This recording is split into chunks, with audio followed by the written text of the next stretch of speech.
الحمد لله رب العالمين والصلاة والسلام على نبينا محمد وعلى آله وصحبه أجمعين ومن تبعهم بإحسان إلى يوم الدين.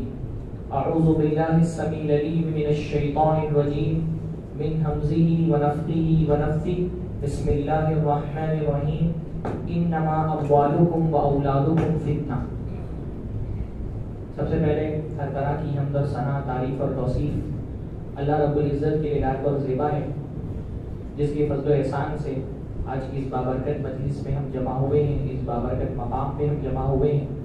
اللہ تعالیٰ یہاں ہمارے جمع ہونے کو قبول فرمائے، ہمارے دین کے علم میں اضافے کا باعث بنائے اس مجلس کو، اور جو بھی ہم سیکھیں اللہ رب العالمین ہمارے دین میں اس کو ثابت کر دے اور اس کو اپنے عمل کے پیرانے میں ڈھالنے کی اللہ تعالیٰ ہم کو توفیق نصیب فرمائے. خطبہ جمعہ جو تھا اس میں میرا موضوع تھا مال کے فضائل، مال کے فوائد. جو ویلتھ اللہ تعالیٰ نے دنیا میں نازل کیا اس کے بینیفٹ کیا ہیں، اور میں نے یہ وعدہ کیا تھا کہ انشاءاللہ تعالیٰ عشاء کے درس کے بعد اس مال کا جو دوسرا پہلو ہے اس پر گفتگو کریں گے. فضائل پر گفتگو خطبے میں کی ہے اور فتنوں پر گفتگو انشاءاللہ تعالیٰ ہم آج کے اس درس میں کریں گے. تو پہلے یہ فتنہ جو لفظ ہے اس کو سمجھنا بہت ضروری ہے. بھائی مال فتنہ ہے، مال میں اللہ تعالیٰ نے بہت سارے فتنے رکھے ہیں، پر کیا کسی چیز کے فتنے ہونے کا یہ مطلب ہوتا ہے کہ وہ چیز بری ہے؟ تو نہیں. فتنہ کسی چیز کا ہونا اس بات کی علامت نہیں ہوتا کہ وہ چیز فی نفسہ ہی ان اٹ سیلف وہ کوئی بری چیز ہے. جیسے کہ میں جمعہ خطبے میں بتایا تھا، بھائی اللہ تعالیٰ نے اولاد کو بھی فتنہ کہا ہے. حالانکہ اولاد اللہ کی نعمتوں میں سے نعمت ہے. نبیوں نے اللہ تعالیٰ سے یہ نعمت مانگی. حضرت زکریا نے دعا کی، حضرت ابراہیم نے دعا کی ربی ہب لی من الصالحین. تو اولاد اللہ تعالیٰ کی نعمت ہے، پر ہر نعمت اپنے آپ میں ایک فتنہ ہوتی ہے. فتنہ مطلب کیا ہوتا ہے؟ فتنہ مطلب ہوتا ہے امتحان. فتنہ مطلب ہوتا ہے آزمائش. مسئلہ یہ ہے کہ ہم مصیبت کو تو آزمائش سمجھتے ہیں، ہم نعمت کو آزمائش نہیں سمجھتے. حالانکہ اللہ تعالیٰ جیسے بندوں کو مصیبتوں سے آزماتا ہے ویسے ہی نعمتوں سے بھی آزماتا ہے. پر ہم مصیبت کو تو سمجھتے کہ آزمائش ہے، نعمت کے بارے میں ہمارے ذہن میں نہیں کہ نعمت بھی آزمائش ہے نا. مطلب آپ کے سامنے اگر کہا جائے کہ فلاں بندہ بہت آزمائش کے دور سے گزر رہا ہے تو آپ کے ذہن میں کیا آتا ہے؟ کہ بہت مصیبتوں کا شکار ہے. ٹھیک ہے بھائی، مصیبت آزمائش ہوتی ہے، پر نعمت بھی آزمائش ہوتی ہے. نعمت بھی فتنہ یہ فا تے اور نون. فتنہ اصل میں کہتے ہیں آگ کی بھٹی میں کسی چیز کو تپانے کو. جو سونا ہوتا ہے نا، سونے کا جو پروسیس ہوتا ہے اس کو آگ میں جلا کر کے جو اس کا پیور سونا ہوتا ہے الگ کیا جاتا ہے، جو اس کی امپیورٹیز ہوتی ہیں اس کو الگ کر دیا جاتا ہے. اس کو عربی میں کہا جاتا ہے فتنہ الذہب. سونے کا فتنہ مطلب سونے کو آگ کی بھٹی میں تباہ کر کے جو اس کا خالص سونا ہے وہ الگ کر دینا، اور اس کے اندر جو امپیورٹیز ہے وہ الگ کر دینا.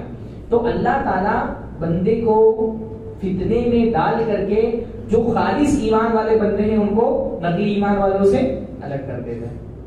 اور یہ آزمائش جو اللہ کی وہ صرف مصیبت سے نہیں ہوتی، نعمت بھی آزمائش ہے. ہر نعمت اللہ کی طرف سے آزمائش ہوتی ہے. اللہ تعالیٰ دیکھ رہا ہوتا ہے کہ بندہ نعمت کے حاصل کرنے میں، نعمت حاصل کرنے کے بعد اس کے استعمال کرنے میں اللہ تعالیٰ کی حدود کا کتنا خیال رکھتا ہے، اور نعمت پر اللہ کا شکر ادا کرتا ہے یا گھمنڈ کرنے لگتا ہے. تو نعمت بھی اللہ نے قرآن مجید میں سورہ فجر کی بہت مشہور آیت ہے فَأَمَّا الْإِنسَانُ إِذَا مَا ابْتَلَاهُ رَبُّهُ فَأَكْرَمَهُ وَنَعَّمَهُ فَيَقُولُ رَبِّي أَكْرَمَنِ. کہ اللہ جب بندے کو آزماتا ہے تو اس پر خوب کرم فرمائیاں کرتا ہے، خوب نعمتیں دیتا ہے اس کو، اور خوب احسانات کرتا ہے. آزمانے کے لیے کر رہا ہوتا ہے.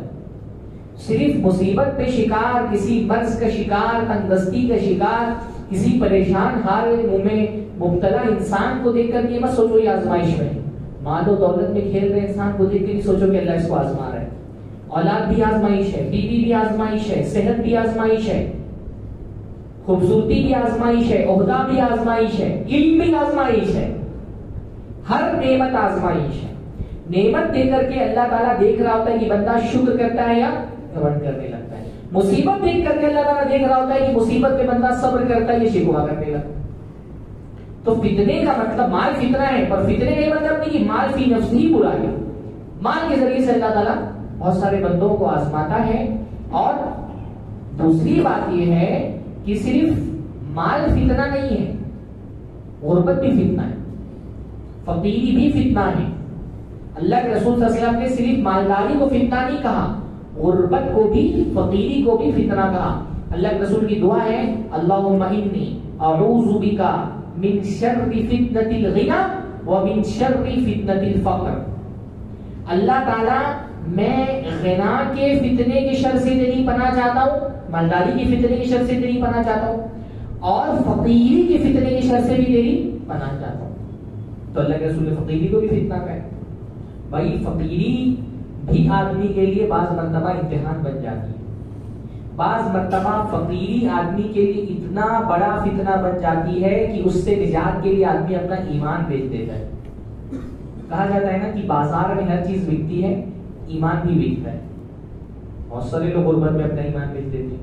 آپ دیکھیے اس وقت دنیا میں سب سے زیادہ پھیلا ہوا مذہب کون سا ہے؟ عیسائی مذہب. ہاں، حالانکہ دنیا کا سب سے لاجیکل مذہب اگر کوئی ہے تو عیسائی مذہب. عیسائی مذہب میں کوئی لاجک نہیں، کوئی معقولیت نہیں. عیسائی مذہب کے اپنے اندر اس کی دعوت میں کوئی اٹریکشن نہیں. سمجھ ہی نہیں پائے کوئی. عیسائی مذہب میں کیا؟ عیسائی مذہب کا عقیدہ کیا ہے کہ خدا ایک ہے اور ایک تین ہے اور تین ایک ہے اور تین ایک ہے اور ایک تین ہے. آئے سمجھ میں؟ ہاں، یہ عیسائی مذہب ہے. عیسائی مذہب یہ ہے کہ سارے انسان پیدائشی گنہگار ہیں. بچہ پیدا ہوتے ساتھ ہی گنہگار ہوتے، گنہگار ہی پیدا، انسان گنہگار ہی پیدا ہوتا ہے. ہاں، تو کیونکہ سارے انسان پیدائشی اوریجنل سین کیا کہتے ہیں، سارے انسان کیونکہ پیدائشی گنہگار ہیں، تو اللہ تعالیٰ نے اپنے بیٹے کو بھیج کر کے سولی پہ چڑھا دیا. اور اللہ کے بیٹے کا نعوذ باللہ سولی پہ چڑھنا سارے انسانوں کے گناہوں کا کفارہ ہو گیا. لاجک میں آتی ہے بات. بچہ پیدا ہو بولتے ہی پیدائشی گنہگار ہے. اور اس کے بدلے میں سولی پہ کون چڑھائے؟ حضرت عیسیٰ جو ان کے حساب سے نعوذ باللہ اللہ کے بیٹے. عیسائی مذہب میں کوئی لاجک نہیں. پر آپ دیکھیں گے کہ دنیا میں عیسائیت جو پھیلی ہے وہ اپنے پیسے کے زور پہ پھیلی ہے، اپنے سوشل ورک کے زور پہ پھیلی ہے. بیشتر غریب علاقوں میں نا عیسائیوں نے کپڑے بانٹ کر کے، کھانے بانٹ کر کے، علاج کے لیے دوائیاں تقسیم کر کے لوگوں سے ان کا ایمان چھین لیا. وہ سوشل ورک کے پیکج میں کفر بیچتے ہیں لوگوں کو. اس لیے غریب علاقوں میں جو عیسائیت پھیلی نا اس کے پیچھے عیسائی مذہب کا کوئی لاجک نہیں تھا، ان کا پیسہ تھا. اللہ نے ان کو جو نوازا پیسے سے، تو انہوں نے اپنے پیسے کو، اپنے دین کو پھیلانے. اس وقت دنیا میں سوشل ورک کا بہت بڑا کام، یعنی ریڈ کراس ہے اور دوسری جو تنظیمیں بہت سوشل. آپ کے ہندوستان میں عیسائی مذہب کے جو مذہبی رہنما ہیں وہ کیوں معروف ہیں؟ مدر ٹریسا کیوں معروف ہیں؟ اپنے سوشل ورک کی وجہ سے. یہ سوشل ورک کے نام پہ اپنا دین پھیلاتے ہیں اور غریبوں میں پیسہ دے کر کے ان سے ان کا ایمان خرید لیتا ہوں. غریبی فتنہ ہے. صرف اللہ کے رسول نے مالداری کو فتنہ نہیں کہا، غریبی بھی فتنہ ہے. اور بھائی ٹھیک ہے، مال ہی نہیں، دنیا کی کوئی بھی نعمت بگڑ جائے تو وہ عذاب ہے. کوئی بھی نعمت ہو، اولاد بگڑ جائے تو عذاب ہے نا، بیوی بگڑ جائے تو عذاب ہے. اللہ کے رسول کی بڑی پیاری دعا ہے. اللہ سے دعا مانگا کرتے تھے اللہم انی اعوذ بک من جار السوء. اللہ تعالیٰ میں برے پڑوسی سے تیری پناہ مانگتا ہوں. پڑوسی اچھا ہونا تو زندگی کی ویلیو بڑھ جاتی ہے، لیکن اگر آپ کا پڑوسی بگڑ جائے نا تو آپ کے گھر میں کتنی بھی فیسلٹیز ہو، آپ محل میں کیوں نہ رہتے ہو، پڑوسی اگر آپ کا برا ہے نا تو آپ کی گھر کی ہر فیسلٹی کی ویلیو زیرو ہو جاتی ہے، آپ کا سکون تباہ ہو جاتا ہے. ہاں، آپ کا چین و سکون چھین لیتا ہے اگر پڑوسی آپ کا برا ہو تو. آپ بیمار ہیں، رات میں 12 بجے ڈی جے پر جا رہے ہیں، ہاں، دروازہ کھولتے سامنے جا کے کچرا ڈال دیتے ہیں. تو پڑوسی اللہ کی وجہ سے پناہ مانگی ہے. وَمِن زَوْجٍ تُشَيِّبُنِي قَبْلَ الْمَشِيبِ. اور اللہ میں ایسی بیوی سے تیری پناہ چاہتا ہوں جو مجھے بڑھاپے سے پہلے بوڑھا کر دے. بیوی نعمت ہے کہ نہیں نعمت ہے؟ تو شک ہے. ہاں، لوگ سمجھ میں نہیں آ رہا کہ کیا بول رہے ہیں. بھائی بیوی نعمت ہے کہ نہیں نعمت ہے؟ ابھی بھی لوگ کنفیوز ہے نعمت ہے کہ ہاں، اتنے ستائے ہوئے لوگ یہاں پر. بھائی بیوی اللہ تعالیٰ کی نعمت ہے. اللہ کے رسول صلی اللہ علیہ وسلم نے فرمایا دنیا پوری کی پوری فائدہ اٹھانے کی چیزیں سب سے زیادہ فائدہ مند چیز کیا ہے؟ بیوی. پر یہی بیوی بگڑ جائے، سنکی ہو، لڑائی کرنے لگے، مطالبات کرنے لگے، شکوے کرنے لگے، نافرمان ہو جائے، کنٹرول کرنے کی کوشش کرے شوہر کو، تو یہی بیوی عذاب بن جاتی ہے. اگر یہ بیوی خاص طور پہ اگر جو انسان کی جنسی ضرورت ہے وہ پوری نہ کرے تو آدمی وقت سے پہلے بوڑھا ہو جاتا ہے. یہ جو 40 میں 60 سال کے دیکھتے ہیں نا, یہ ان کے گھر کا ٹینشن ہوتا ہے اصل میں. آدمی گھر میں اگر خوش نہیں ہے نا تو وقت سے پہلے بوڑھا ہو جاتا ہے. تو ایسی بیوی سے اللہ کے رسول نے پناہ مانگی ہے جو بڑھاپے سے پہلے بوڑھا کر دے. وَمِن وَلَدٍ يَكُونُ عَلَيَّ حَقًّا, اور ایسی اولاد سے تیری پناہ مانگتا ہوں جو میرا مالک بن جائے. اولاد نعمت ہے, پر اگر اولاد اگر باپ کو کنٹرول کرنے لگے, غالب آ جائے باپ پر, وہ سوچے باپ میرے ماتحت بن کر کے رہے, تو ایسی اولاد تیری عذاب ہے. وَمِن مَالٍ يَكُونُ عَلَيَّ عَذَابًا, اور ایسے مال سے تیری پناہ مانگتا ہوں جو میرے لیے عذاب بن جائے. ہاں, مال نعمت ہے, پر آپ مال کا حق نہیں ادا کریں گے, زکوٰۃ نہیں دیں گے, صدقات نہیں کریں گے, مال کمانے میں اللہ تعالیٰ نے جو حلال حرام کی حدیں رکھی ہیں اس کا خیال نہیں کریں گے, تو یہ مال کیا بن جائے گا؟ یہ مال عذاب بن جائے گا. ہاں, وَمِن مَالٍ يَكُونُ عَلَيَّ عَذَابًا وَمِن خَلِيلٍ مَاكِرٍ, اور ایسے گہرے دوست سے تیری پناہ مانگتا ہوں جو سازش کرنے والا ہو. خلیل کہتے ہیں جو بہت ایسا دوست جو بہت خلیلی ہو, جس کی دوستی میں بہت گہرائی ہو, ہے نا. تو باہر کا آدمی اگر سازش کرے تو آپ کو بہت زیادہ نقصان نہیں پہنچا سکتا, کیونکہ اس کو آپ کی زندگی میں آپ نے کبھی اتنا ایکسیس ہی نہیں دیا. پر اپنا دوست اگر سازشی ہو جائے تو وہ بہت ڈیمیج کرتا ہے. فرمایا ایسے دوست سے تیری پناہ مانگتا ہوں جو سازش کرنے والا ہو. عینہ ترانی وقلبہ یرانی, اس کی آنکھیں مجھ کو دیکھتی رہتی ہیں اور اس کا دل میری ٹوہ میں لگا رہتا ہے. ان رأى حسنۃ دفنها, اگر کوئی اچھائی میرے اندر دیکھتا ہے, یعنی ٹوہ میں لگا رہتا ہے, چیک کرتے رہتا ہے کہاں جا رہا ہے, کہاں آ رہا ہے, کس سے مل رہا ہے, واٹس ایپ پہ کس سے چیٹ کر رہا ہے, ای میل کس کو کر رہا ہے, سب جگہ نظر رکھتا ہے. جو سازشی ہوتا ہے نا وہ آپ کے پیچھے پڑا رہتا ہے, اور پھر پیچھے پڑنے کے بعد اگر اس کو اچھائی دکھتی ہے تو اچھائی نہیں بیان کرتا. ان رأى حسنۃ دفنها, اگر کوئی اچھائی دیکھتا ہے تو دفن کر دیتا ہے, وہ کسی سے نہیں بیان کرے. آپ رات میں آپ گھر سے نکلے, آپ کے پیچھے نکلے گا دیکھنے کے لیے رات میں گھر سے باہر کیوں نکلا, اور آپ نکل کر کے صدقہ کر رہے ہیں تو کسی کو بتائے گا نہیں کہ وہ رات میں نکل کے صدقہ کرتا ہے. ہاں, اچھائی دیکھتا ہے تو اس کو دفنا دیتا ہے, اور برائی دیکھتا ہے ان رأى سیئۃ اذاعها, برائی دیکھتا ہے تو اس کو فارورڈ کر دیتا ہے, ہر جگہ پھیلا دے گا. کوئی برائی دیکھے گا مشن بنا لے گا, جیسے لگتا ہے کہ اس کا کوئی کام ہے. ہاں, تو یہ ساری چیزیں نعمت ہیں. پڑوسی ہے, بیوی ہے, اولاد ہے, مال ہے, دوست ہے, پر نعمت بگڑ جائے تو وہ عذاب بن جاتی ہے. تو پہلی بات یہ ہے کہ بھائی مال کے فتنے ہیں, پر مال کے فتنے کا یہ مطلب نہیں کہ مال اپنے آپ میں بری چیز ہے.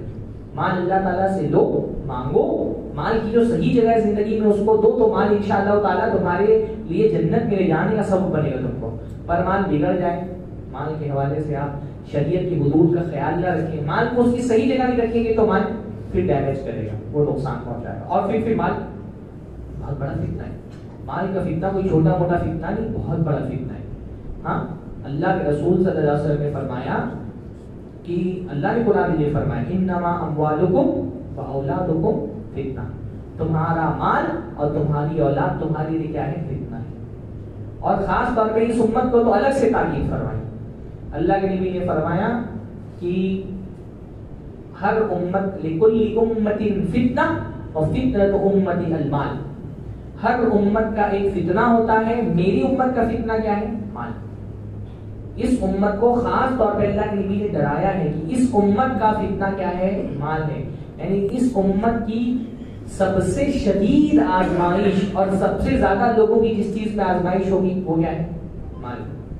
مال کی آزمائش سب سے شدید ہے اور سب سے زیادہ لوگ اسی آزمائش کا شکار ہوں گے. اور جتنا قیامت قریب آئے گی اتنا ہی یہ فتنہ کیا ہوگا اور بڑھتا چلا جائے گا. اللہ نے فرمایا یاتی علی الناس زمان لا یبالی المرء بما اخذ من المال امن حلال ام من حرام. لوگوں پہ ایک زمانہ ایسا آئے گا لوگ صرف اس کی پرواہ کریں گے مال آنا چاہیے, یہ فکر نہیں کریں گے جو آ رہا ہے وہ حلال ہے کہ حرام ہے. اور ہم اپنی آنکھوں سے دیکھ رہے ہیں یہ جو صورتحال اللہ کے نبی نے بتائی, ابھی آنکھوں سے ہم دیکھ رہے ہیں نا, آدمی کا بس اکاؤنٹ میں ڈیجٹ بڑھنے چاہیے, حلال سے بڑھ رہے ہیں حرام سے بڑھ رہے ہیں اس کو فرق نہیں پڑتا. سود سے آ رہا ہے, کسی کی جائیداد مار کر کے آ رہا ہے, کسی کا قرضہ لے کر کے بیٹھ گئے, بہن کو جائیداد میں حق نہیں دیا, بھائی کا پڑوسی کا کھا لیا, کوئی نہیں, بس پراپرٹی زیادہ ہونی چاہیے, دولت کا کی بھرمار ہونی چاہیے, وہ حلال سے آ رہا ہے حرام سے آ رہا ہے, لوگ اس کی فکر نہیں کرتے. تو یہ بہت شدید فتنہ ہے, آپ اس کی اندازہ لگائیے. اللہ کے رسول صلی اللہ علیہ وسلم نے فرمایا قیامت کے دن 5 سوالات ہوں گے نا، جب تک کہ بندہ ان 5 سوالات کا جواب نہ دے لے اس کو قدم ہلانے کی اجازت نہیں ہوگی۔ ان 5 سوالوں میں سے 2 سوال مستقل مال کے بارے میں ہوگا۔ کون سے 5 سوال کسی کو پتہ ہے؟ 5 سوال کون سے ہوں گے قیامت کے لیے؟ ارے اتنا تو بتاؤ۔ ہاں بتائیے۔ زندگی کہاں گزاری، ہاں زندگی میں جوانی کہاں گزاری، ہاں مال کہاں سے کمایا، کہاں خرچہ کرا، ہاں اور علم کتنا حاصل کرا، کتنا۔ ہاں 5 چیزیں ہوں گی۔ پہلی بات 2 سوال وقت کے بارے میں ہوں گے، ہے نا، عمر کے بارے میں اور جوان، دونوں چیزیں وقت ہے نا، عمر بھی وقت ہے اور جوانی بھی وقت۔ کل شام کو پروگرام ہے نا وقت کی اہمیت، کہاں پر؟ گومتی پور میں انشاءاللہ، اس پہ اور تفصیل سے بات ہوگی۔ تو 2 سوالات ہوں گے وقت کے بارے میں، ہاں، زندگی کہاں گزاری اور دوسرا جوانی کہاں گزاری۔ 2 سوال ہوں گے مال کے بارے میں، مال کہاں سے کمایا اور کہاں خرچ کیا، اور ایک سوال ہوگا علم کے بارے میں کہ جو جانتا تھا اس پہ عمل کتنا کیا۔ تو 5 میں سے 2 سوال صرف مال کے بارے میں ہونے والے ہیں۔ یعنی اگر مان لیجیے 100 نمبر کا پرچہ ہے پیپر میں، تو 40% آپ کی کامیابی کا انحصار اس پر ہے کہ دنیا میں مال کے ساتھ آپ کا رویہ کیسا تھا کمانے اور خرچ کرنے میں۔ اگر مال کے معاملے میں اللہ کی نافرمانی سے آپ بچ گئے تو 40% آپ کامیاب ہیں انشاءاللہ تعالی۔ مال اتنی اہم ہے زندگی کے اندر، مال کا فتنہ اتنا بڑا ہے، اس کے باوجود بڑی تعداد میں ایسے لوگ ہوں گے جو نہیں بچ پائیں گے۔ قیامت کے دن بہت سارے لوگ ایسے ہوں گے جو بھائی اس میں نکل جائیں گے، نماز میں روزے میں نکل جائیں گے، مال میں آ کے پھنسیں گے۔ ہاں ہمارے یہاں دینداری کا تصور یہ ہو گیا کہ مسجد میں آ کے نماز پڑھو، مارکیٹ میں جا کے سود کھاؤ، یہ دینداری نہیں ہے۔ ہاں دینداری یہ نہیں کہ مسجد میں نماز بھی پڑھ لو مارکیٹ میں جا کے سود بھی کھا رہے ہیں، نہیں، آپ کو مسجد میں بھی مسلمان رہنا ہے، مارکیٹ میں بھی مسلمان رہنا ہے۔ قیامت میں بہت سارے لوگوں کی پکڑ مسجد میں نماز کی وجہ سے نہیں ہوگی، مارکیٹ میں بے ایمانی کی وجہ سے ہوگی۔ ہاں بہت سارے لوگ نماز میں روزے میں بچ جائیں گے۔ جس کے اندر آتا ہے نا قیامت کے دن ایک آدمی کو اللہ کے نبی نے پوچھا بتاؤ مفلس کون ہے؟ کہا گیا اللہ کے نبی مفلس تو وہ ہے، غریب آدمی وہ ہے جس کے پاس درہم و دینار نہ ہو، پراپرٹی جائیداد نہ ہو۔ تو اللہ نے فرمایا نہیں، میری امت کا غریب وہ ہے جو قیامت کے دن آئے گا، یاتی بصلاۃ و صیام و زکات، نمازیں لے کر کے آئے گا، بھائی نمازی ہوگا، ہاں نماز میں اس کی پکڑ نہیں ہوگی، وہ صیام روزے لے کر کے آئے گا، وہ زکات زکات لے کر زکات دینے والا ہوگا بھائی، ہاں نیکیاں بہت ساری لے کر کے آئے گا، لیکن کیا ہوگا یاتی کنشت محاذا، اس حالت میں آیا ہوگا کسی کو گالی دی ہوگی، وقذف ھذا کسی پر تہمت لگائی ہوگی، وَأَكَلَ مَالَ ھذا کسی کا مال کھایا ہوگا، وَسَفَكَ دَمَ ھذا کسی کا خون بہایا ہوگا۔ تو اس کی نیکیاں، اس کی نماز روزے حج زکات کی نیکیاں لے کر کے مظلوم میں بانٹ دی جائے گی۔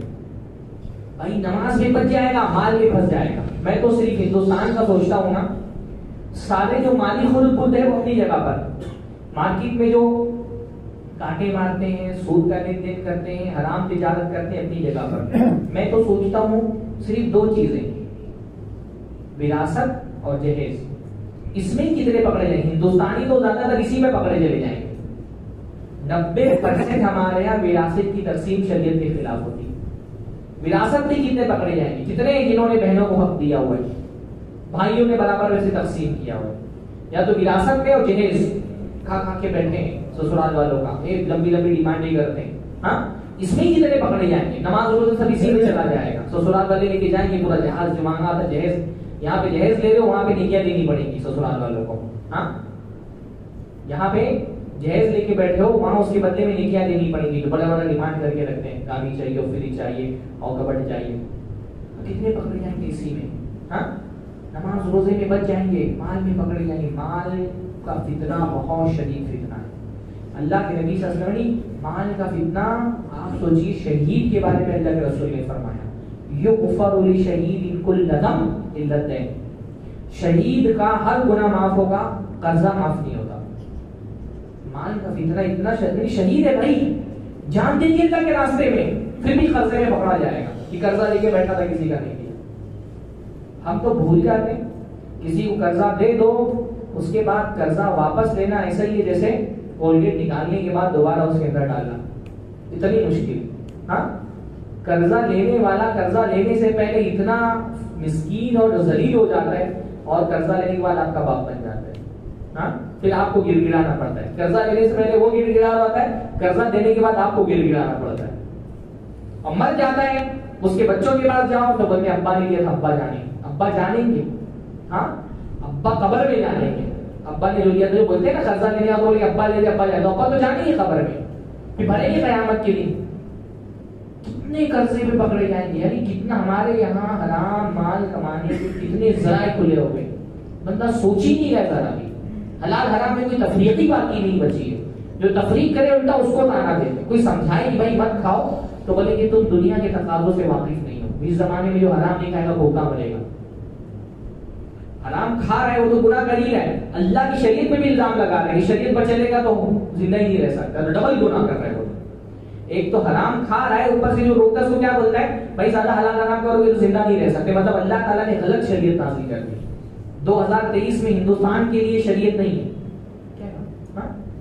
تو مال کا فتنہ بہت شدید فتنہ ہے. اللہ کے نبی صلی اللہ علیہ وسلم نے فرمایا ما ذئبانی جائعانی ارسلا فی غنم، دو بھوکے بھیڑیوں کو اگر بکریوں کے ریوڑ میں چھوڑ دیا جائے. بھائی بھیڑیوں کا شکار جو ہوتا ہے نا وہ خطرناک ہوتا ہے. شیر بہت رحم دلی سے شکار کرتا ہے. ہاں، شیر تو پکڑتا ہے آسانی سے، گلا دباتا ہے، جب جانور بن جاتا ہے پھر سکون سے کھاتا ہے. بھیڑیے نوچ کے کھاتے ہیں. دیکھا آپ نے بھیڑیوں کا شکار کبھی نا؟ بھیڑیے جب کھاتے تو کیا کرتے ہیں، چاروں طرف سے نوچتے، زندہ جانور کو چاروں طرف سے چیر پھاڑ کر کے کھاتے ہیں. اور ایک نہیں دو بھیڑیے، اور یہ دونوں بھیڑیے بھی کیا ہے، بھوکے ہیں. ما ذئبان جائعان ارسلا فی غنم، بکریوں میں ان کو چھوڑ دیا گیا ہے. تو یہ دو بھوکے بھیڑیوں بکریوں کو نقصان نہیں پہنچاتے جتنا مال اور عہدے کی لالچ انسان کے دین کو نقصان پہنچاتی ہے. بہت مال کی لالچ بہت خطرناک چیز ہے. انسان کے دین کو دبا کر کے رکھ دیتی ہے، اس کی دنیا کو دبا کر کے رکھ دیتی ہے، اس کو فسادی بنا دیتی ہے، دہشت گرد بنا دیتی ہے. تو ایسا نہیں کہ مال فتنہ ہے چھوٹا موٹا، مال کا فتنہ بھی بہت بڑا ہے. فضائل پہ تو میں نے بات کر لی، مال کا فتنہ بھی بہت شدید ہے. اس لیے مال کماؤ پر مال کے فتنے کا شکار نہیں ہونا. مال کماؤ. ہمارے دین میں الحمدللہ مال کمانے کا مسئلہ نہیں ہے. مال آپ جتنا کما سکتے ہو اتنا کمائیں، کوئی حد نہیں مال کمانے کی 4 کروڑ کما کے اب نہیں کما سکتے ہو. پر مال کو اپنے لیے فتنہ مت بننے دو. مال فتنہ کب بنتا ہے؟ مال جب تک ہاتھ میں رہے فتنہ نہیں بنتا ہے، جب دل میں بس جائے تو فتنہ بنتا ہے. ہاتھ میں رکھو مال، ہاتھ میں رکھو، خرچ کرو، کماؤ، بینک میں رکھو، گھر میں رکھو، مال کو دل میں مت بساؤ. ہاں، مال کی محبت اپنے اوپر حاوی مت کر دو. بعض سلف سے کہا گیا، کچھ لوگوں نے مشورہ کیا کہ ہمارے پاس مال آنے والا ہے، ہم کو بتائیے کہ اس کے فتنوں سے کیسے بچیں.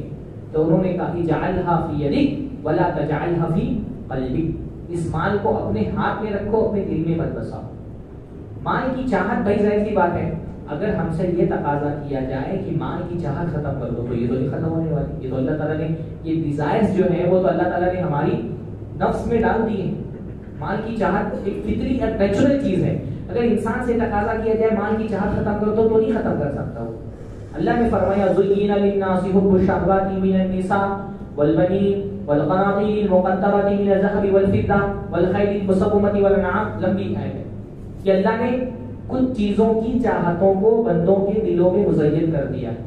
عورت کی چاہت، بیٹوں کی چاہت، اور سونے چاندی کے ڈھیر کی چاہت، کھیتی باڑی کی چاہت، اچھی سواریوں کی چاہت. تو اللہ تعالیٰ نے یہ ہمارے دل میں ڈال دیا. ہم مال کی چاہت سے دست بردار نہیں ہو سکتے کہ چاہت ہی ختم کر دی. یہ مطلب یہ پاسبل نہیں، ممکن نہیں کہ انسان کے دل میں مال کی چاہت نہ ہو. کوئی بھی ہو بھائی، نبیوں کے دل میں مال کی چاہت تھی، ٹھیک ہے.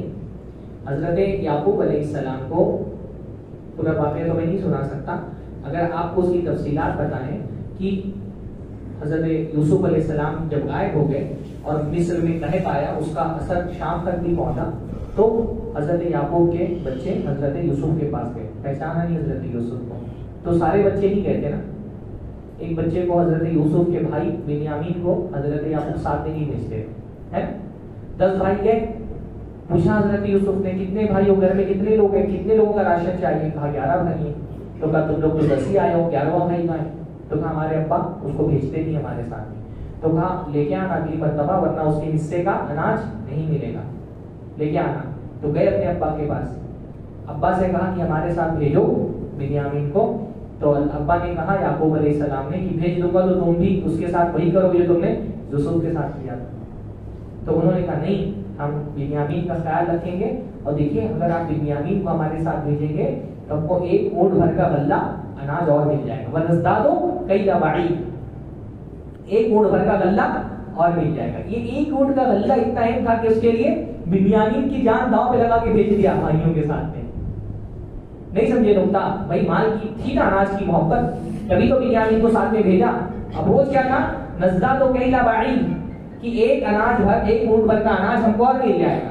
تو اس کے لیے بنیامین کو مال کی محبت نیچرل، فطری، جتنی فطری محبت ہے اتنے کا اللہ پکڑ نہیں کرتا۔ مال کی محبت ہو، مال کی محبت ہو، پر کتنی ہو؟ مال کی محبت اتنی ہونی چاہیے جتنی مال کی ضرورت ہے۔ جہاں ضرورت ختم ہو جائے وہاں مال سے بے نیازی شروع ہو جانی چاہیے۔ سمجھے؟ یہ بہت پوائنٹ والی بات ہے۔ جتنی مال کی ضرورت ہے اتنی مال سے محبت کرو، جہاں ضرورت ختم وہاں مال سے محبت ختم ہوئی ہے، بے نیازی شروع ہونی چاہیے۔ جتنا اللہ نے دیا ہے اس کو کافی سمجھو اپنے لیے، حاوی مت کر لو مال کو اپنے اوپر، صبح شام دن رات مال مال مال۔ جب آپ مال زندگی کا ایک ضرورت ہے اس کو زندگی کی ضرورت بناؤ، زندگی کا مقصد مت بناؤ۔ مال جب تک زندگی کی ضرورت رہتا ہے وہ فتنہ نہیں بنتا، جب مال زندگی کا مقصد بن جاتا ہے تب وہ فتنہ بنتا ہے۔ بھائی ضرورت بہت ساری چیزوں کی ہے نا، ٹوائلٹ بھی تو ضرورت ہے کہ نہیں؟ ٹوائلٹ ضرورت ہے کہ نہیں؟ ہماری اس کو زندگی کا مقصد نہیں بنا لیتے نا کہ ابھی وہ ٹوائلٹ بھی بیٹھے رہنا ہے نہیں نا۔ ضرورت کو ضرورت کی جگہ پہ رکھو، اور ضرورت کا میرے بھائی بہت کم ہے، ضرورت بہت کم ہے اور خواہشات کی کوئی حد نہیں ہے نا۔ ضرورت بہت تھوڑی ہے، مسئلہ یہ ہے کہ ہم مال کو مقصد ہی نہیں، ہم مال کو اپنا معبود بنا دیتے ہیں۔ جب مال کو ضرورت رکھتے تو فتنہ نہیں بنتا، مال جب معبود بن جاتا ہے تو فتنہ بنتا ہے۔ اللہ کے نبی نے فرمایا تعیس عبد الدینار، تعیس عبد الدرہم، تعیس عبد الخمیسہ۔ درہم کا بندہ ہلاک ہو گیا، دینار کا بندہ ہلاک ہو گیا، چادر کا بندہ جو اچھی خمیسہ چادر ہوتی ہے اس کا بندہ ہلاک ہو گیا۔ تو یہ بندگی کیا تھی مال کی؟ کیا اللہ کے نبی کے زمانے میں کوئی درہم دینار رکھ کر کے اس کی پوجا کرتا تھا، آرتی اتارتا تھا؟ نہیں۔ اللہ کے رسول کے زمانے میں ایسے مال کی پوجا کرنے کا چلن نہیں تھا۔ اللہ کے نبی نے ان کو نہیں کہا۔ یہ کون لوگ ہیں بھائی؟ جن کی زندگی کا واحد مقصد ہوتا ہے مال کمانا، صبح شام دن رات ان کی فکر ہی ہوتی ہے بس پیسہ کماؤ، پیسہ کماؤ، دن رات خواب پیسے کا دیکھتے ہیں۔ ایون دنیا دعا بھی مانگتے ہیں تو صرف دنیا کے لیے مانگتے ہیں۔ یہ بہت خطرناک سائن ہے کہ دعا بھی مانگ رہے بندہ تو بس ربنا آتنا پھر دنیا ہی مانگ رہے، دعا میں بھی صرف مال ہی مانگ رہے، کاروبار ہی مانگ رہے اور کچھ مانگ۔ تو زندگی بعض لوگ مال کو بیچ میں رکھ کے ان کی زندگی مال کے طواف میں گزرتی ہے، یہ بہت خطرناک ہے۔ مال کو اپنا معبود مت بناؤ، اس کو زندگی کا مقصد مت بناؤ، صبح شام دن رات بس مال کی فکر میں لگے ہوئے، مارکیٹنگ کی سوچ ہے، مسجد میں بھی آئے ہو سر سجدے کے اندر ہے، دل مارکیٹ میں لگا ہوا ہے، ہاتھ باندھا ہوا ہے سینے پہ اور جوڑ رہے ہو حساب، اس کو اتنا دینا اتنا لینا ہے، یہ کروں گا تو 2 کا 4 ہو جائے گا، یہ کروں گا تو 4 کا 8 ہو جائے گا۔ ہماری عبادتوں میں بھی مال حاوی ہے، یہ خطرناک سائن ہے۔ مال کو معبود مت بنا کر کے پوجنے مت لگو۔ زندگی کا مقصد دنیا میں آنا مال کمانا نہیں ہونا چاہیے، کامیابی کا معیار نہیں ہونا چاہیے۔ کامیاب کون؟ اس کے بعد پیسہ زیادہ ہے۔ اس زمانے کا سب سے بڑا پرابلم یہ ہے کہ کامیابی کا معیار بن گیا مال۔ وہ ریلز آج کل آتی ہے نا بہت زیادہ انسٹاگرام پہ فیس بک پہ، تو میں اس میں دیکھتا ہوں نا، مطلب یا جو کتابیں موٹیویشنل اسپیکرز جو کتابیں لکھ رہے ہیں، یا جو موٹیویشنل اسپیکرز کو آپ سن لیں یا جو کتابیں پڑھ لیں، ہر جگہ کامیاب آدمی کی ڈیفینیشن کیا ہے؟ جو زیادہ اون کرتا ہے، جس کے پاس زیادہ پیسہ ہے۔ ہمارے یہاں کامیابی کا معیار پیسہ بن گیا، مطلب بولے کامیاب کون ہے؟ بل گیٹس کامیاب ہے، مارک زکربرگ کامیاب ہے، ٹیسلا کا وہ سی او کیا نام ہے اس کا؟ ہاں ایلن ماسک۔ یہ ہم جب کامیاب بولتے ہیں آج کے دور میں تو ایلن ماسک کا چہرہ ذہن میں آتا ہے، بل گیٹس کا چہرہ ذہن میں آتا ہے۔ کیوں بھائی؟ ہاں یہ کیوں کامیاب ہے؟ کیونکہ ان کے پاس یعنی ہمارے یہاں کامیاب آدمی وہ ہے جو زیادہ کماتا ہے اور زیادہ چیزیں خرید کر کے زیادہ چیزیں کنزیوم کر لیتا ہے. کنزیومرزم کا زمانہ ہے نا, تو یہاں کامیابی کا معیار کیا ہے؟ زیادہ کماؤ, بائی اور کنزیوم. زیادہ کماؤ تاکہ زیادہ چیزیں خرید کے زیادہ چیزیں خرچ کر سکو. ہماری کامیابی کا معیار ہے نا. آپ کتنے کامیاب ہیں؟ آپ کے علم, آپ کے اخلاق, آپ کی دینداری, آپ کے تقوی, آپ کے تعلق باللہ, رشتہ داروں کے ساتھ آپ کے سلوک سے نہیں طے ہوتا کہ آپ کامیاب ہے کہ نہیں کامیاب ہے. آپ کامیاب ہے کہ نہیں کامیاب ہے آپ کا گھر دیکھ کے طے ہوتا ہے کہ اس میں کمرے کتنے, ہاں, کس سوسائٹی میں آپ کا گھر ہے, موبائل آپ کون سا یوز کرتے ہیں, کار آپ کون سی چلاتے ہیں, بائک آپ کا کتنی سی سی کا ہے, اس سے طے ہوگا کہ آپ کتنے کامیاب ہیں. ہاں, اگر آئی فون 15 لانچ ہو گیا ہے اور آپ ابھی تک کے آئی فون 14 یوز کر رہے ہیں تو آپ ابھی سیکنڈری درجے کے شہری ہیں. آپ کو پرائمری پہ آنے کے لیے آئی فون 15 آپ کے ہاتھ میں ہونا چاہیے. اینڈرائڈ والوں کی تو گنتی نہیں ہوتی کامیابی. ہاں, چیزوں کو کامیابی کا معیار بنا دیا گیا ہے. ایون یہ صورتحال بن گئی ہے نا, ہمارا معاشرہ اتنا بڑا مادہ پرست معاشرہ ہو گیا ہے کہ یہاں پہ عزت بھی آپ کو پیسے سے خریدنی پڑتی ہے. دال چاول روٹی سبزی بھی پیسے سے خریدے, آپ کو عزت بھی کمانا ہے تو آپ کو پیسے مال کمانا پڑے گا. لوگ آپ کی تنخواہ پوچھتے ہیں تاکہ وہ اندازہ لگا سکے کہ آپ کو عزت کتنی دے گی. آپ کی انکم پوچھ کر کے آپ کو عزت دی جاتی ہے. غلط بول رہا ہوں میں. ہاں, آپ کہیں اگر ہوٹل میں بیٹھے ہوئے ہوں اور کوئی عام سا بندہ ٹی شرٹ اور جینس میں یا پینٹ شرٹ میں بیٹھا ہوا ہے, آپ اس کو بہت زیادہ اہمیت نہیں دیں گے. اور جہاں اس نے جیب سے موبائل نکالا اور پیچھے اس کے ایپل کا لوگو بنا ہوا ہے کٹا ہوا سے, آپ سوچیں گے یار میں تو اس کو عام آدمی سمجھ رہا تھا. ہاں, یہ ہے, ایسا ہو گیا ہماری زندگی میں. ہاں, ہم ہم ایپل یوز کرتے ہیں, ہماری نظر میں اس کی ویلیو بڑھے, ہم چیزوں کو دیکھ کر کے لوگوں کو ویلیو دیتے ہیں. ہاں, وہ آج کل میں وہ ریلز سے نا لوگوں کی ذہنیت بہت پتہ چلتی ہے. آج کل اس طرح کی ریلز بہت چلتی ہے نا کہ وہ ایک عام سا کوئی بہت اسپورٹ کار ہے کوئی بہت اچھی سی, اور کوئی کپل وہاں پہ کھڑا ہے اور اس کو فوٹو کھینچنے کا ہے, تو وہاں سے کوئی آدمی عام سے کپڑے میں آیا اور برموڈا پہن کے اور اس کو بولے پلیز ہمارا ایک فوٹو لو. تو اس نے فوٹو لیا, وہ بنا کر کے فوٹو کھینچا گیا. پھر وہ کپل جب گئے تو پتہ چلا وہ اسپورٹ کار اسی کی, تو اس کو دیکھ کے تمنا کر رہے ارے اس سے فوٹو کھینچوا لیے, یہ تو یہ اون کرتا ہے یہ کار. مطلب آپ کے پاس کار اچھی ہے تو آپ بڑا آدمی کون ہے اس کے پاس بڑی کار ہو.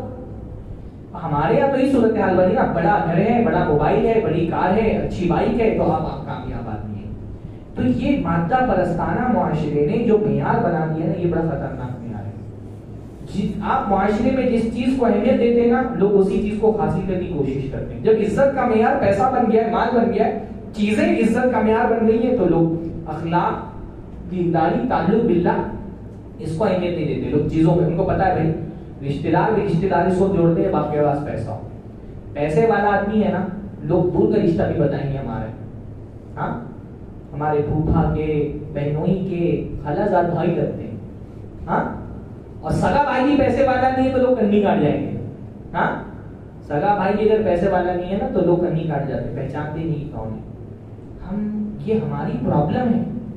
ہاں, تو اس لیے اب کیونکہ معاشرے میں معیار مال بن گیا ہے نا, کیونکہ معاشرے میں معیار مال بن گیا ہے اور عزت بھی پیسے سے ہی کمانی ہے, تو کیا ہو رہا ہے, اب ہو رہا ہے یہ کہ آپ پھر معاشرے کے حساب سے خود کو کامیاب بنانے کے لیے پیسہ کماتے ہیں.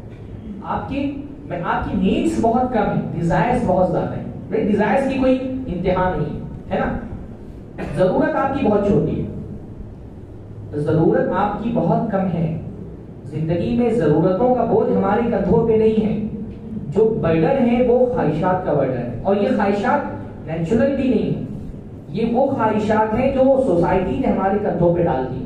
یہ بات تھوڑی مشکل ہے لیکن بہت اہم ہے, اس کو سمجھنا بہت ضروری ہے. بھائی ہماری ضرورت کیا ہے؟ 2 ٹائم کھانا مل جائے پیٹ بھر کے, ہاں, رہنے کے لیے مناسب چھت مل جائے, پہننے کے لیے مناسب کپڑا مل جائے, 2-3 بیویاں ہوں, بچے ہوں, کچھ, اتنی ہماری خواہشات. اس سے زیادہ کیا ہے؟ اس سے زیادہ بندے کی چاہت اور کیا ہے؟ ہاں, اللہ کے نبی نے فرمایا من اصبح منکم آمنا فی سربہ عنده قوت یومہ معافا فی جسدہ. جو آدمی اس حالت, یہ ہماری ضرورت ہے 3 چیزیں. فرمایا من اصبح منکم آمنا فی سربہ, جو آدمی اس حالت میں صبح کرے کہ وہ اپنے گھر میں امن و امان سے, سب سے اہم چیز کیا ہے؟ امن. ٹینشن نہیں ہونا چاہیے. دشمن کا خوف، فسادات کا خوف. اس لیے ہم ہندوستانی مسلمانوں کو اللہ تعالیٰ نے یہ جو امن کی نعمت دی ہے نا، اس کی قدر کرنی چاہیے. آپ تصور کریں دنیا میں ایسے ممالک بھی ہیں جہاں آدمی رات کو سوتے اس کو پتہ نہیں صبح کب آ کر کوئی میزائل اس کی بلڈنگ گرا دے. فلسطینیوں کی حالت دیکھیں، شامیوں کی حالت دیکھیں. ایک زمانے تک کہ عراق کا یہی حال تھا.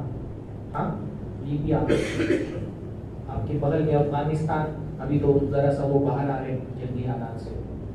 ہمارا الحمدللہ وہ ٹینشن نہیں. ہاں پاکستانی لوگوں کو دیکھیے، گھر سے باہر نکلتے رات میں نا، لوگ اپنے تجربات شیئر کرتے ہیں. پاکستانی 2 موبائل لے کے چلتے ہیں.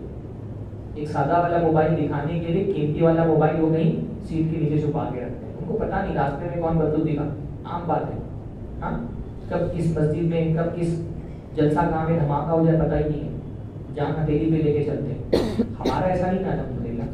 اللہ کی بہت بڑی نعمت ہے یہ امن. اللہ تعالیٰ کی نعمت ہے، اس کی قدر کریے. ہاں ایسا کوئی ہمارے نوجوان بعض مرتبہ ان حالات کو سمجھ نہیں پاتے، بہکاوے میں آ جاتے ہیں دوسروں کے. ہاں ہم اس وقت بہت امن کی صورتحال میں ہیں، اس کو خراب نہیں کرنا چاہیے. ٹھیک ہے بھائی پریشانیاں ہیں، لیکن اس سے بڑی پریشانیاں وہ لوگ جیل میں جو مسلم ممالک میں رہ رہے ہیں. اللہ فرمایا لا تتمنوا لقاء العدو وصلوا الله العافیہ. دشمن سے بھڑ جانے کی تمنا مت کرو. فسادات کی چاہت نہیں کرنا چاہیے. فسادات کبھی بھی خیر نہیں لے کر کے آتے. ہاں کوئی کوشش کرو آخری حد تک کے امن میں رہو. فسادات سے کبھی کسی کا بھلا نہیں ہوتا ہے. لوگ اپنے کھو دیتے ہیں، ہاں اپنی چہتے بچھڑ جاتے ہیں. تو پہلی چیز کیا ہے؟ امن.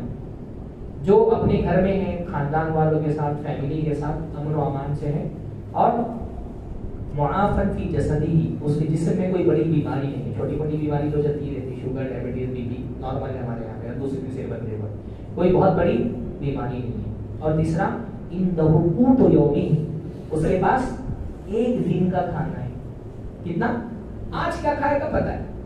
اللہ نے فرمایا فَكَأَنَّهُ حِيزَتْ لَهُ الدُّنْيَا بِمَا فِيهَا، یہ ایسے ہی گویا کہ دنیا اپنی ساری رنگینیوں کے ساتھ سمٹ کے اس کے قدموں میں آ گئی. اور کچھ نہیں چاہیے بھائی.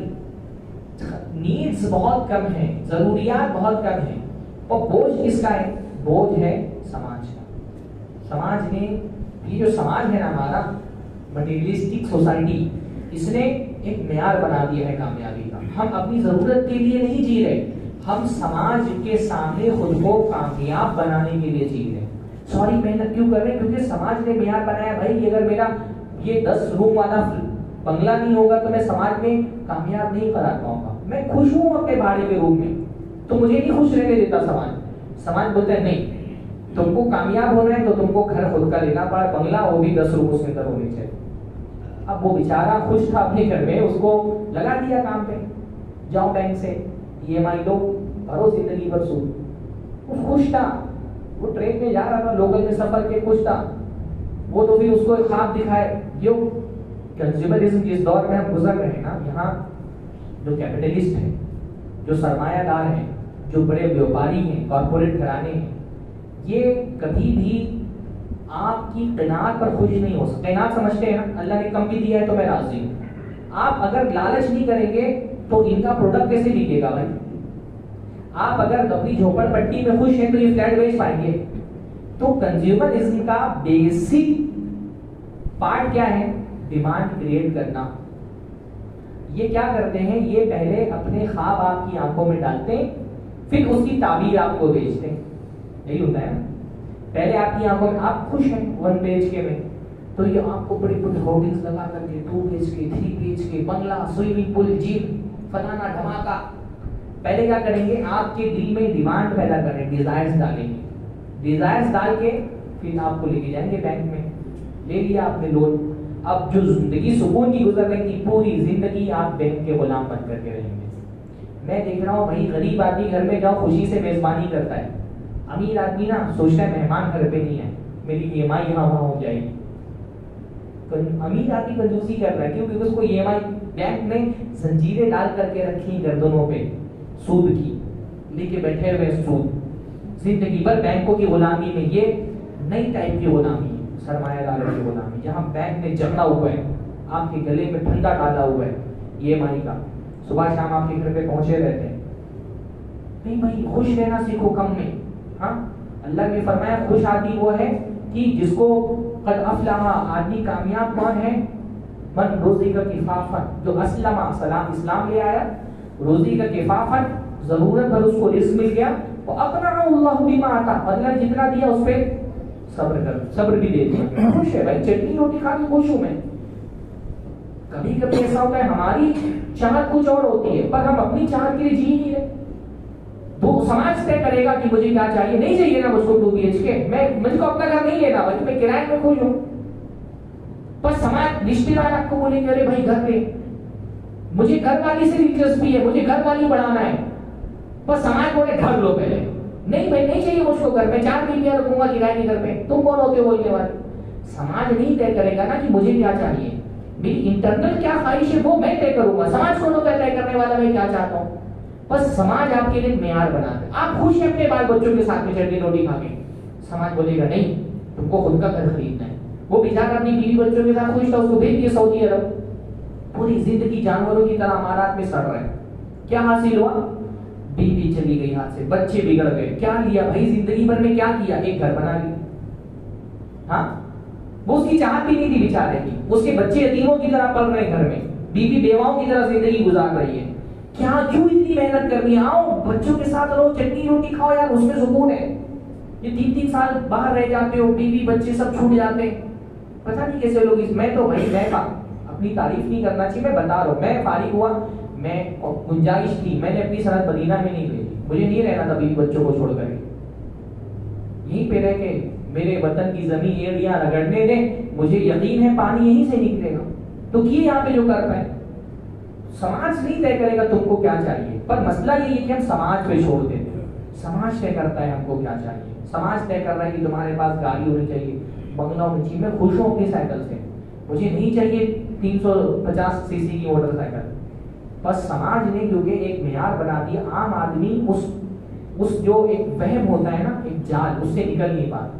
جو ایڈورٹائزمنٹ کا جال ہوتا ہے نا وہ اتنا پاورفل ہوتا ہے, عام آدمی اس میں گرفتار ہو جاتا ہے. تو یہ جب بن جاتا ہے نا کہ آپ ساری محنتیں جو کر رہے ہیں وہ کس کے لیے, سماج کے نظر میں خود کو کامیاب بنانے کے لیے. اور یہ ایسی ریس ہے جہاں پہ آپ فرسٹ نہیں آتے کبھی. بھائی کتنا بھی کما لیں, آپ سے آگے تو کوئی نہ کوئی ہے نا. یہ ایسی ریس ہے جس میں آپ, اور جو فرسٹ آتے ہیں وہ بھی کون سا سکون سے. بھائی جن کے پاس بہت پیسہ ہے کیا وہ بہت سکون کی زندگی گزار رہے ہیں. ہاں پیسے سے سکون نہیں خریدا جا سکتا. لالچ ایک ایسی چیز ہے نا, جتنا مال آئے, ایسا نہیں جن کے پاس مال آتا ان کی لالچ کم ہو جاتی ہے. کم پر صبر کرنا آسان ہوتا ہے, زیادہ پر صبر کرنا آسان نہیں ہوتا. آپ بتائیے دنیا میں زیادہ ٹینشن میں کون رہتا ہے, غریب یا امیر؟ ہاں ابھی غریب تو جلیبی کھا لیتا ہے نا, سائڈ میں خوش رہتا ہے. امیر آدمی تو کھانے سے پہلے کیلوریز گنتا ہے, اپنی پسند کا کھا نہیں پاتا. وہ نیند کی گولیاں کون کھاتا ہے سونے سے پہلے, غریب. ہاں وہ سکون سے سو جاتا ہے, دن بھر ٹھیلا کھینچ رہا ہے, رات میں آ کر کے بستر پہ سو گیا, دال چاول چٹنی کھا کر کے. ہاں سو جاتا ہے فٹ پاتھ پر اخبار بچھا کر, مزدور کبھی نیند کی گولی نہیں کھاتا, تو سکون سے ہے وہ. ہم کو لگتا ہے پیسہ کمانے والے دیکھ کر کے ہم سب کا معاملہ. قارون کے بارے میں جیسے آتا ہے نا, قارون جب اپنا خزانہ لے کر کے نکلتا تھا تو اس کو اس کے قوم والے دیکھ کے بولتے تھے یا لیتنا نوتیا مثل ما اوتیا قارون. ہاں جیسا قارون کو ملا ہم کو مل جاتا تو کتنا مزہ آتا. اور قارون کون سا کامیاب تھا بھائی؟ اگر مال کامیابی کا معیار ہے تو قارون دنیا کا سب سے کامیاب آدمی تھا. تو کیا کامیابی ملی اس کو؟ ہاں کیا کامیابی ملی اس کو؟ ہم کو لگتا ہے پیسے والے کو دیکھ کر کے ہم اس کی لالچ کر رہے ہوتے ہیں, حالانکہ ہمارے پاس جو ہے اس پیسے والے آدمی کے پاس نہیں ہے. ہمارے پاس سکون کی نیند ہے. غریب آدمی کے سر پہ لالچ کا بہت بڑا بوجھ نہیں رہتا. غریب بچہ جو ہے نا, اس کے ابا 500 کی سائیکل لے کے دیتے ہیں, وہ خوش رہتا ہے. اس میں اتنی ہی خوشی اس کو ملتی ہے جتنی امیر بچے کے باپ کے بچے کو اینڈرائڈ 15 ملنے سے ملتی ہے. خوشی اتنی ہوتی ہے, آپ اس کو نہیں بڑھا سکتے. غریب بچے کو آپ چاکلیٹ دے کے دے دیتے ہیں, خوش رہتا ہے. ہاں آپ کو مہنگے, آپ 50,000 کا شوز خریدتے ہیں, آپ کے پھٹے ہوئے جوتے کسی کی تمنا ہوتے, آپ کے پھٹے ہوئے جوتے کسی کو مل جائے تو اس کی عید ہو جائے. ہم یہ سمجھ نہیں پاتے. ہاں پیسہ بڑھنے سے لالچ کم نہیں ہوتا, لالچ بڑھتا ہے. جس کے پاس زیادہ پیسہ ہے کہ اس کے پاس لالچ نہیں ہے، آپ کی زندگی داؤ پہ لگا دے اپنے پیسوں کے لیے. ہاں جن کے پاس پیسہ ہے ان کی لالچ اور شدید ہے. ہاں وہ منور رانا میں ایک بڑا پیارا شعر ہے کہ ہوس دن رات لے کر پھرتی ہے سونے کی دکانوں میں. کچھ ہے، ہوس دن رات پھرتی رہتی ہے سونے کی دکانوں میں، غریبی کان چھدواتی ہے دن کا ڈال لیتی ہے. غریب کان چھدوائی لکڑی ڈالی اسی میں خوش ہے وہ. ہوس والا آدمی سونے کی دکان، سونے کی دکان، یہ کپڑا وہ کپڑا. بعض عورتیں دیکھیں، بعض عورتیں ایک ڈس آرڈر ہوتا ہے آبسیسیو بائنگ ڈس آرڈر. ہاں خریدنے کی انتہا درجے کی چاہت بعض مرتبہ بیماری بن جاتی ہے. بعض عورتیں اس حد تک اس بیماری کا عام طور پہ عورتیں ہوتی ہیں، مرد کم ہوتے ہیں. تو وہ آبسیسیو بائنگ ڈس آرڈر میں یہ ہوتا ہے کہ عورتیں دن بھر میں 4 گھنٹہ 5 گھنٹہ جو بائنگ ایپ ہوتے ہیں نا اس کو اسکرولنگ کرتی رہتی ہیں. ہاں کپڑے کے میشو ایپ پہ ڈھونڈے جا رہی ہیں. ہاں اجیو پہ سرچ کیے جا رہی ہیں. ہاں اور وہ کیا بولتے ہیں اس کو، فلپ کارٹ، امیزون، اور بھائی وہ کیا ایپ آتا ہے کپڑے کا. ہاں وہ کپڑے والا ایپ آج کل چل رہا ہے نا، فیشن کے کپڑے جس پہ ملتے ہیں، 3 لاکھ اسی پہ لگی ہوئی ہے. ہاں منترا پورا دن 4 گھنٹے خریدنا، اتنا نہیں خرید، مطلب دن بھر وہ اسی پہ لگی ہوئی ہے. منترا میں کیا نیا آیا، امیزون والے کیا آفر دے رہے، فلپ کارٹ پہ کیا آفر آ رہا ہے، یا دن بھر دکانوں میں گھوم رہی ہے. مطلب ایک حد پہ جا کر کے یہ ایک ڈس آرڈر بن جاتا ہے، ذہنی بیماری بن جاتی ہے، نفسیاتی بیماری بن جاتی ہے، سیریس بیماری بن جاتی ہے، اس کا علاج کرانا پڑتا ہے. تو یہ ہوس بہت خطرناک چیز ہے. اللہ کے رسول نے یہاں تک فرمایا کہ میں تم سے شرک سے نہیں ڈرتا ہوں. مجھ کو تمہارا اپنے بات اتنا زیادہ شرک کا ڈر نہیں جتنا ڈر اس بات کا ہے ان تو بسط علیکم الدنیا. ایک روایت میں ہے کہ للفقر اخشى علیکم، مجھے تم پر غریبی کا ڈر نہیں ہے، لیکن میں اس سے ڈرتا ہوں ان تو بسط علیکم الدنیا، کی دنیا تمہارے لیے کھول دی جائے گی تو تم اس پہ تنافس، ایک دوسرے سے مقابلے میں لگ جاؤ گے جیسے تم سے پہلے کے لوگ مقابلے میں لگ گئے، اور فتہلککم کما یہلک، تم کو بھی ویسے ہلاک کر دے گی جیسے تم سے پہلے کے لوگوں کو اس نے ہلاک کر دیا. لالچ، اللہ نے فرمایا اتقوا الشبہا، لالچ سے بچو. فإن الشبہا، کیونکہ جو وہ لالچ ہے اس نے تم سے پہلے کے لوگوں کو ہلاک کیا تھا. انہوں کو لالچ نے کہا لوگوں سے رشتہ توڑ لو تو لوگوں نے رشتہ توڑ لیا. لالچ نے کہا خون بہاؤ تو انہوں نے خون بہایا. لالچ میں انسان خون بہاتا ہے کی بات ہے. مال کی لالچ، دنیا میں بیشتر مرڈر جو ہوتے ہیں وہ مال کی لالچ کی وجہ سے ہوتے ہیں. آپ کا موربی پل کا حادثہ ہوا، کیا تھا وہ؟ مال کی لالچ ہی تو تھی. یہ سگریٹ پی پی کے لوگ جو مر رہے ہیں کیا ہے؟ مال ہی کی لالچ تو ہے. ہم ہیروز سمجھتے گٹکا پینے کھانے پینے والوں کو. ہاں یہ ہیرو یہ سماج کے دشمن ہیں. یہ ایلیمنٹس جو گٹکے کا اور تمباکو کا ویوپار کرتے ہیں اور اس کی تشہیر کرتے ہیں، ان کو آپ ہیرو کہتے ہیں. بڑے بڑے چہرے جو پردے کے گٹکا بیچ رہے ہیں، یہ انسانیت کے دشمن ہیں، ہم ان کو ہیرو سمجھتے ہیں. ہاں یہ دشمن ہے انسانیت کے، ان کو ہیرو کہنے کے لائق. یہ ہیرو ہے ہمارے، یہ ہمارا معیار ہے، ان کے پیچھے مرے جاتے ہیں، ان کے ہم فینز ہیں. ہاں تو لالچ بہت خطرناک چیز ہے. مال کو اسی جگہ پہ رکھو بھائی. مال کو اللہ سے زیادہ محبوب مت بناؤ، رسول اللہ سے زیادہ محبوب مت بناؤ.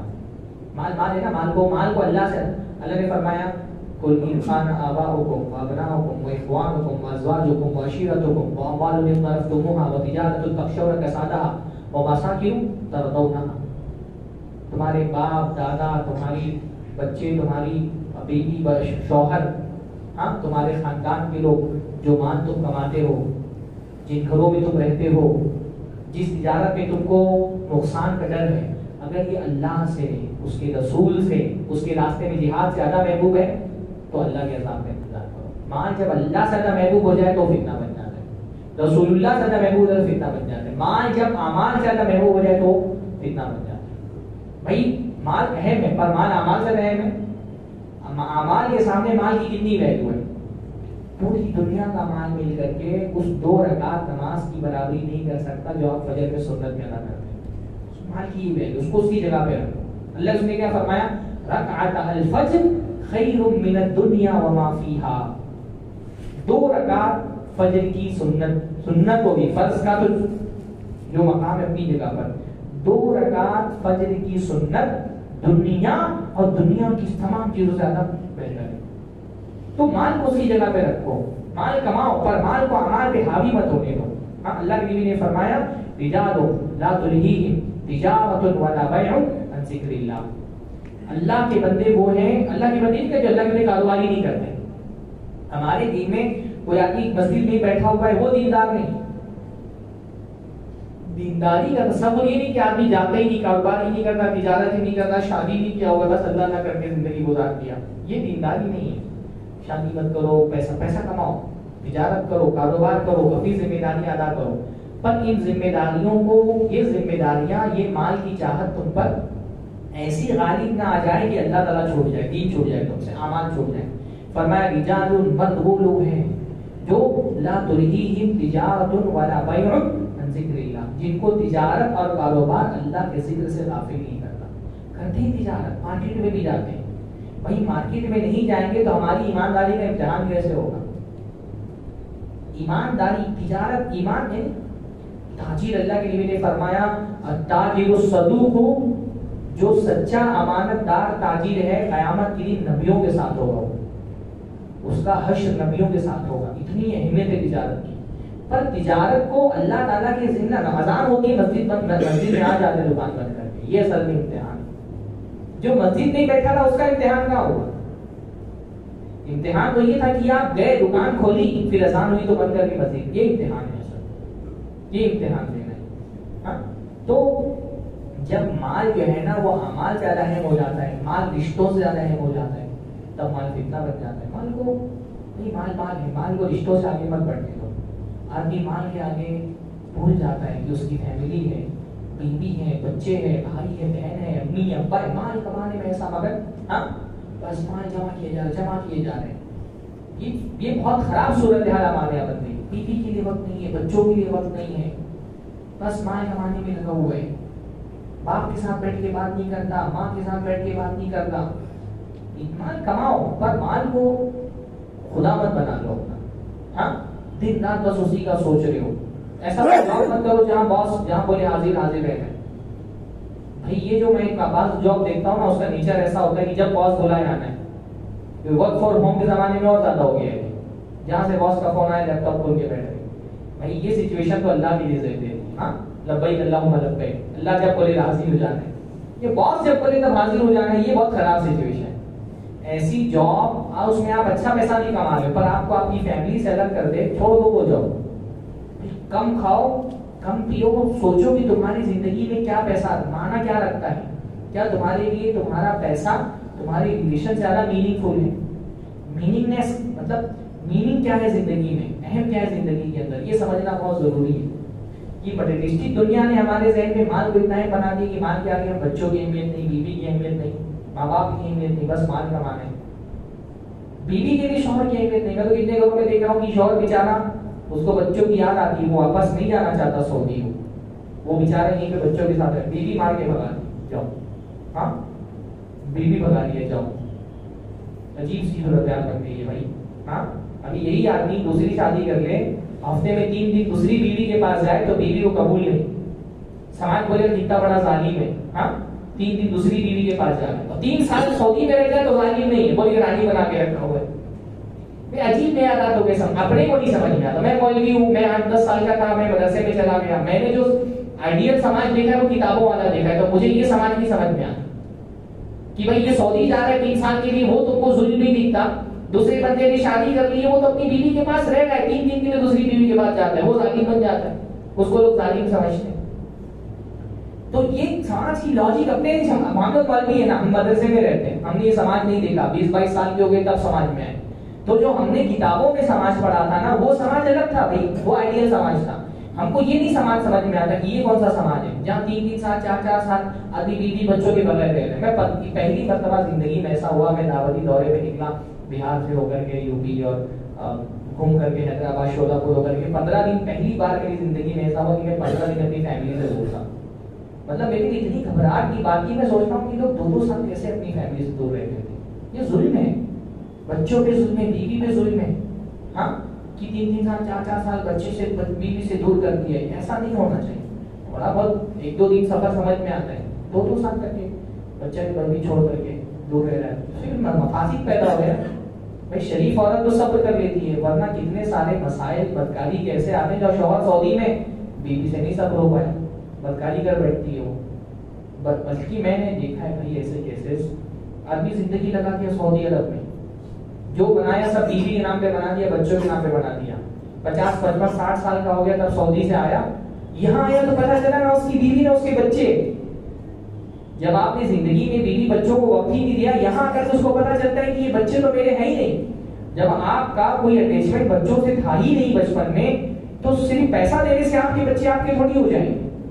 اٹیچمنٹ ہی نہیں بن پاتا. ہوں میرے پاس ایسے کیسز آئے، باپ بول رہے کہ میں زندگی پر لگا کے گھر ان کے نام کر دیا، اب میں بوڑھا ہو گیا ہوں، میری علاج کے لیے پیسہ نہیں، میرے بچے مجھ کو پیسہ نہیں دیتے. تو یہ بہت خراب سچویشن.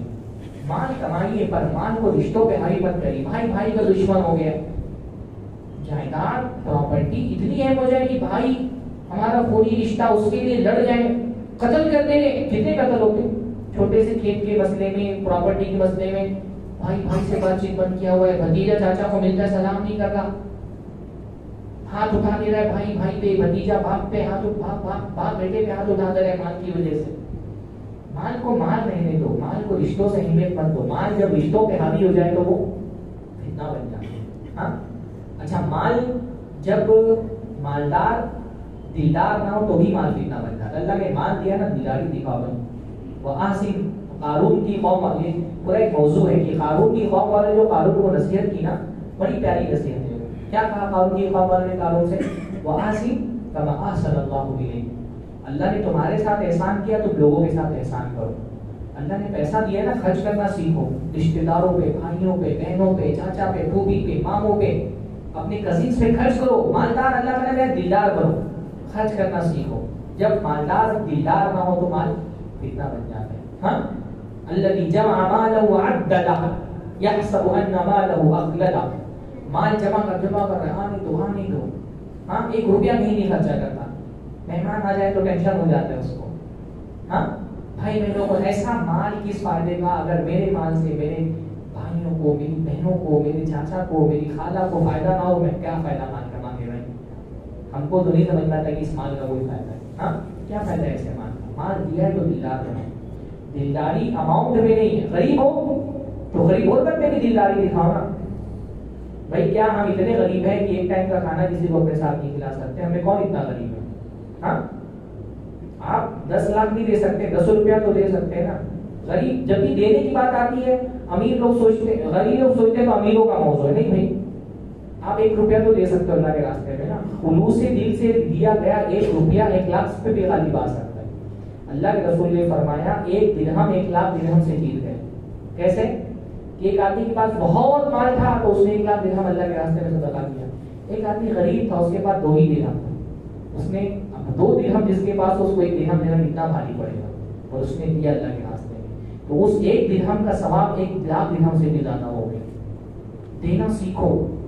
اللہ کے رسول صلی اللہ علیہ وسلم نے جب تبوک کے موقع پہ اعلان کیا کہ دو اللہ کے راستے میں، تو صحابہ میں حضرت ابوبکر نے پورا مال دے دیا، حضرت ابوبکر نے آدھی پراپرٹی، حضرت عمر نے آدھی پراپرٹی دے دی، حضرت عثمان نے تو بہت ہی دیا. 90% جو تبوک میں لگا حضرت عثمان کا. ایک غریب صاحب ہی وہ دیکھ رہے سب دینے، میرے پاس تو دینے کے لیے کچھ ہے نہیں. تو گئے دن پر مزدوری کی، مزدوری کی اجرت ان کو ایک ہتھیلی کھجور ملا، وہ لا کر کے دے دیا. کتنی پیاری بات ہے. کچھ نہیں تھا، مزدوری کر کے تھوڑا سا ملا، اللہ کے لوگ کچھ نہیں ملا، اور یہ اتنی اجرت ملی ہے دے دیجیے. اللہ کے رسول خوش ہو گئے.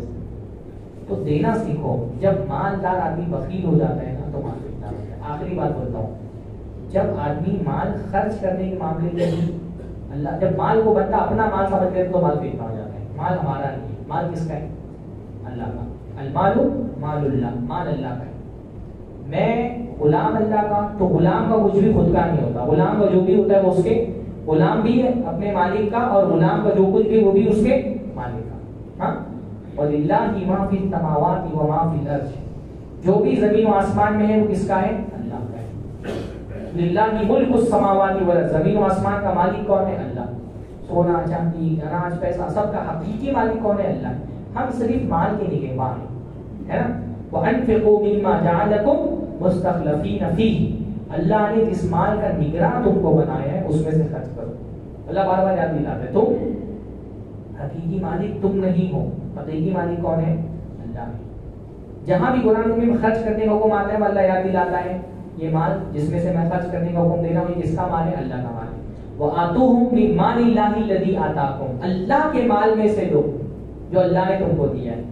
وَمِمَّا رَزَقْنَاهُمْ يُنْفِقُونَ، جو ہم نے ان کو رزق دیا اس میں سے خرچ کرتے ہیں، جو ہم نے دیا ہے۔ جب بندہ سمجھ لیتا ہے نا کہ مال میرا نہیں ہے تو دو فائدے ہوتے ہیں اس میں۔ پہلا فائدہ کیا ہوتا ہے کہ مال خرچ کرنے کے معاملے میں اس کے اندر مال کا تکبر بھی پیدا ہوتا ہے۔ جب بندہ گھمنڈ کب کرتا ہے؟ جب اس کو لگتا ہے میرا مال ہے۔ جب وہ سمجھتا ہے مال میرا ہے نہیں، مال اللہ کا ہے، تو گھمنڈ کرے گا۔ ہاں بھائی، جیسے بینک میں کیشیئر ہوتا ہے، اس کے پاس کروڑوں روپے رکھے ہوئے تو گھمنڈ کرے گا اس پہ؟ اس کو پتا ہے میرا نہیں، میں تو صرف نگہباں ہوں۔ تو جب بندہ سمجھتا ہے مال میرا نہیں ہے، میں تو صرف نگہباں ہوں، تو وہ گھمنڈ نہیں کرتا۔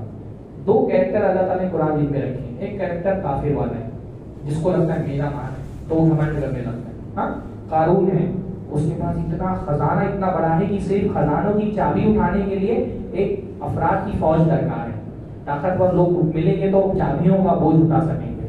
تو قارون کیا کہتا ہے؟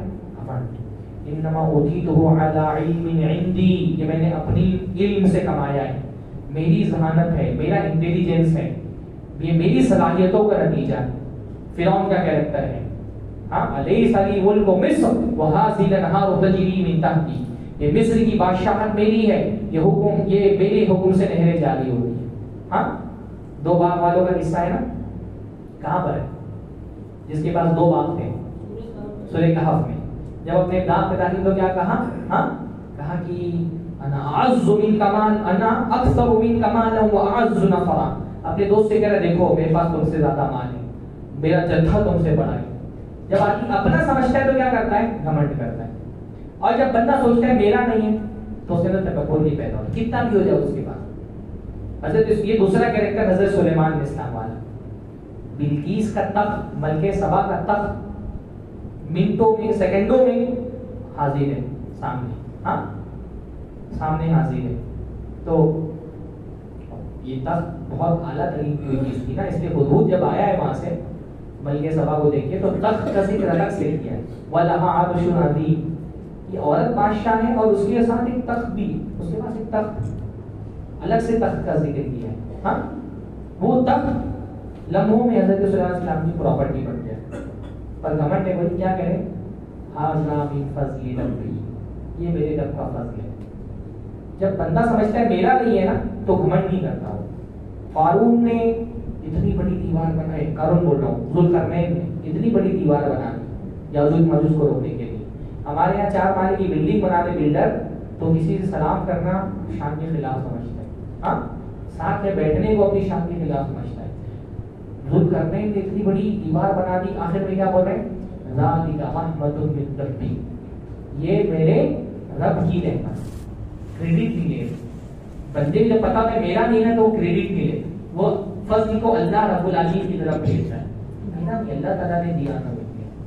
تو پہلا فائدہ یہ ہوتا ہے نا جب آپ سمجھتے مال اللہ کا ہے کہ آپ گھمنڈ میں مبتلا نہیں ہوتے، تواضع رہتا ہے۔ دوسرا فائدہ یہ ہوتا ہے کہ خرچ کرنے کے معاملے میں آپ اللہ کی حدود کا لحاظ کرتے ہیں۔ جب آپ سمجھتے میرا مال ہے نا تو آپ آزاد ہو جاتے ہیں، میرا مال میں کیسے بھی خرچ کروں۔ قوم شعیب نے کہا نفعل فی اموالنا ما نشاء، ہمارا مال ہے ہم جو چاہیے کریں، تم کون ہوتے ہو روکنے والے؟ ہاں، کیونکہ وہ سمجھتے تھے میرا مال ہے۔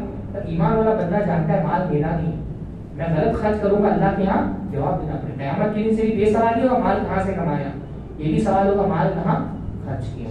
تو بندہ 1 روپیہ خرچ کرتے ہوئے سوچتا ہے کہ اگر اللہ نے پوچھ لیا تو میں کیسے جواب دوں گا، مال اللہ کا ہے نا، مال اللہ کی امانت ہے۔ جب مال کو آپ اللہ کی امانت سمجھتے ہیں، 1 روپیہ 10 روپے کا سگریٹ بھی خریدتے ہوئے آپ کو سوچنا پڑے گا کہ اللہ پوچھے گا 10 روپیہ میں نے تم کو دیا تھا، یہ تم نے حرام میں کیوں خرچ کیا۔ تو فضول خرچی نہیں کرتا بندہ۔ ہمارے یہاں دیندار آدمی بعض مرتبہ مال کمانے کے معاملے میں تو اللہ کی شریعت کی حدود کا خیال رکھ لیتا ہے، خرچ کرنے کے معاملے میں بھول جاتا ہے کہ بھائی اللہ نے جواب دینا ہے۔ شادیاں کر رہے ہیں، 20 25 لاکھ روپے خرچہ آ رہا ہے شادیوں میں۔ میں نے ایک رپورٹ پڑھی کہ ہندوستان کے اندر عام آدمی اپنی کمائی کا 20% شادیوں پہ خرچ کر دیتا ہے، 20%۔ اپنی شادی گھر کی، دوسروں کی شادی، 20% شادیوں پہ خرچ ہو جاتا ہے۔ ہاں، اللہ نے جواب ہی دینا پڑے گا۔ ہاں،